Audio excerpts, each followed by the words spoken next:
Mill threatened to disinherit us for not having kids. Now, she's living to regret that decision. I'm 31, have been married to my husband, 33, for 5 years now, together for 8 total. From the moment I married my husband 5 years ago, I knew my mother-in-law would be challenging. I never imagined her desperate need for grandchildren would ultimately cost her everything, not just her relationship with her son, but the chance to actually become the grandmother she so desperately wanted to be. We've had very different family dynamics. My parents were the kind of people who believed in letting their children find their own path. They supported our decisions, trusted our judgment, and most importantly, respected our boundaries. My mother-in-law? Well, she was something else entirely. That's where our story really begins. The moment my husband and I started dating, she was pushing for marriage. I still remember the first time she cornered me at a family dinner. "You know," she said, stirring her coffee with deliberate slowness, "all my friends' children are already married. It's quite embarrassing when they ask about my son." I tried to be diplomatic. "We're still young. We want to make sure the timing is right." She scoffed. "Young? You're both over 25. In my day, that was practically ancient for marriage." The moment we did get married, on our own timeline, mind you, not hers, she immediately started talking about grandchildren. It was relentless. Every visit, every phone call, every family dinner somehow circled back to when we'd be giving her a grandchild. "Did you see Mary's new grandbaby?" she'd say during Sunday dinners. "Such a blessing. She's so fulfilled now, being a grandmother." Or she'd call out of the blue, "I saw the most adorable baby clothes on sale today. Such a shame I have no one to buy them for." My father-in-law's advice? Just stay quiet and let her talk. He'd given up standing up to her years ago, telling us it wasn't worth the drama. "Dad," my husband would plead, "can't you talk to her? Make her understand?" His father would just shake his head. "You know how your mother gets. It's easier to just let her have her say." So for years, we tried to follow his example. We smiled through the constant suggestions of fertility teas, nodded through the not-so-subtle hints about our biological clocks, and tried to maintain peace. Until 2 weeks ago when I finally snapped. She was in our kitchen, going on about some herbal tea that supposedly helps with fertility. My friend Sharon swears by it. Her daughter got pregnant just 2 months after starting it. "I bought you some." "Maybe," I cut in, my patience finally exhausted. "If you're so interested in babies, you should have one yourself instead of bothering me about it." The kitchen went dead silent. She stared at me, mouth open, teabag dangling forgotten from her hand. The aftermath was predictable. She started avoiding me, only talking to my husband when she visited, which, thankfully, became less frequent. When she did speak to me, it was in clipped, cold tones. We were actually a bit worried about the inheritance implications. I know it sounds mercenary, but they're well off, and we'd put up with a lot of her behavior, partly because of that future security. We even lived in a house they'd given us as a wedding gift, unfortunately right near them. Then came the turning point. My husband received a massive promotion at his bank, the one he'd been working toward for 5 years. I'll never forget his face when he came home that day, practically vibrating with excitement. "We did it," he said, sweeping me into a hug. "No more late nights, no more stress about money. We can finally move away." We decided to host one last dinner to share our good news. But before we could announce it, my mother-in-law dropped her own bomb. "I've removed you from my will," she announced, her voice sharp and cold. "And your father will be doing the same." The room went silent. My husband's fork clattered against his plate. "Unless," she continued, "you give me a grandchild within a year. I don't even care how anymore, adopted, surrogate, whatever. But I won't have my son be the only one in my circle without children." Even my father-in-law looked shocked. "Dear, we never discussed." "Because there was nothing to discuss," she snapped. But here's the beautiful irony. Her threat had lost all its power.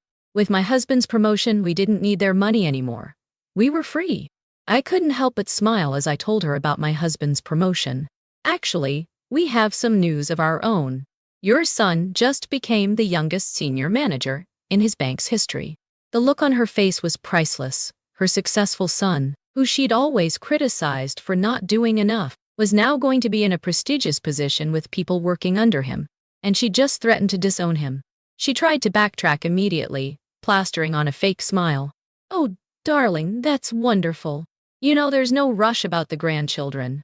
I was just worried about you." "Stop," my husband said quietly. His voice was shaking. "Just stop." What came next was years of pent-up frustration pouring out. I'd never seen him cry before that night. "Do you know what it's like?" he demanded. "Nothing I do is ever good enough. Every achievement has to come with criticism. Every joy has to come with pressure. I'm tired, Mom. I'm just tired." We asked them to leave. My father-in-law tried to apologize at the door. "Son, I didn't know she was planning this." "That's the problem, Dad. You never know, because you never ask, and you never stand up to her." Later that night, my mother-in-law called, demanding to speak to her son. "He's resting," I told her firmly. "And after tonight, you'll need to go through me first." "How dare you?" she hissed. "You've poisoned him against me. You're the one who's turned him into this materialistic person who cares more about promotions than family." The texts started flowing after I hung up, a barrage of accusations.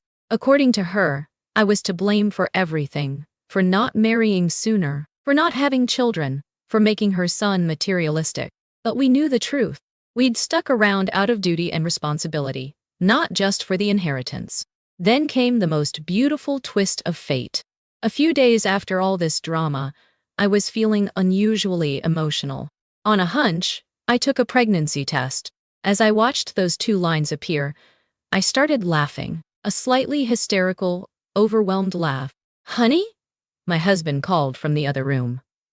"Everything okay?" I walked out, test in hand, still laughing. "Remember how your mother said she'd give us a year to have a baby or we'd be cut off?" He looked confused. "Yeah?